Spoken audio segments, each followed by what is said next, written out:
We are not giving our children the opportunity to stick with things in the way that they are so capable of doing. And so this is where we as parents, we as leaders really need to support our children in holding a high standard for cognitive patience. And that begins with us. It sure does. And yet there are so many opportunities today to take the easier route. So lately we've had a lively debate in our home around what books to check out at the library. Yes. And in particular, at least at our Delray Beach Public Library, there are a ton of graphic novels. So a huge section with like 4 or 5 different bookshelves, front and back, rows and rows of graphic novels. Basically, if there has been a popular series in the chapter juvenile books. fiction, Yeah. it has been turned into a graphic novel. Mm-hmm. And they're glossy and they have pretty pictures. Our kids gravitate towards those so much faster than they gravitate towards the actual chapter books. Of course. Those are certainly not an opportunity for the cognitive patience that we are talking about today. And so for now, graphic novels are banned in our home. Yeah. Because if you like a book enough or a series enough to want to read it, I want you to be reading the chapter books, creating the imagery in your brain, and actually reading about another person's perspective, not just the quotes of what they're saying, and the beauty of written text. Well, it's marketing, right? Graphic novel sounds, there are novels in it, right? It's definitely something that is teed up for kids to want. And that is not an accident. No, it's not. And I think there's a lot of promising research out there that says for a certain type of child, one that is not inclined to read, graphic novels are a great entry point. Sure. That is not what we have in our family. No. We so far seem to have 3 very eager readers. Mm-hmm.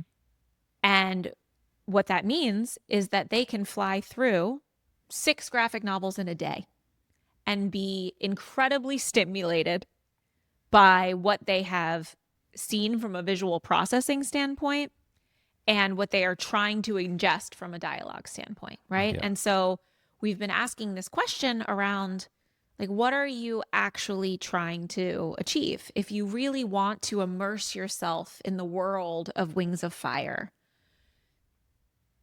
a graphic novel is not the way to do it.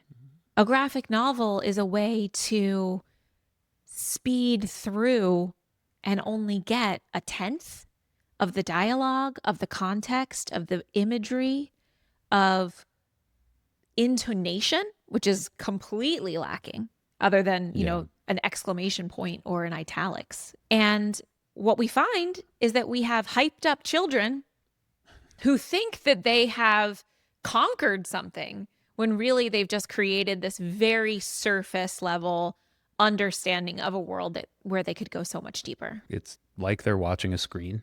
The text is there. The pictures are there. They're just not hearing anything. There may be a time and a place for them. Mm-hmm.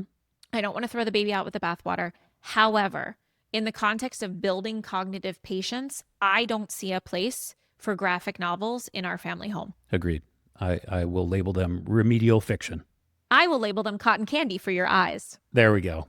What about the thing that you have heard from a number of children as a pushback? Yeah, so it has been shared with me from some of the children in our community that I need graphic novels, otherwise I won't know what these characters are supposed to look like. And when I suggested that they use their imagination, I got blank stares. Yeah. So these are anecdotes, right? And multiple anecdotes are not data. Yeah. But it does give me the confidence that I need to say, as one of the leaders of our family, that just because there are a ton of graphic novels available to us when we go to the library does not mean that we need to take them. Just because there are a ton of, quote, healthy food snack items at Whole Foods doesn't mean any of them are appropriate for our family. That's right. Yeah. Great And analogy. That's the conversation that bike riding to school today, Hunter Jade and I had, which is that It's a lot harder to be a kid today than it was 30 years ago. And I'm sorry for you because you are inundated with ways to take the easy way out. There, where we had the Babysitters Club, you could, if you even can find the Babysitters Club on the shelves, which I couldn't the last time I went to the library, but you can certainly find a graphic novel, which, by the way, if you're wanting to buy and not borrow at the library, costing multiple of the price of the typical novel, right? Yet can be consumed in what, a tenth of the time? Sure. So what I've been trying to express to the girls is that my standard has not changed.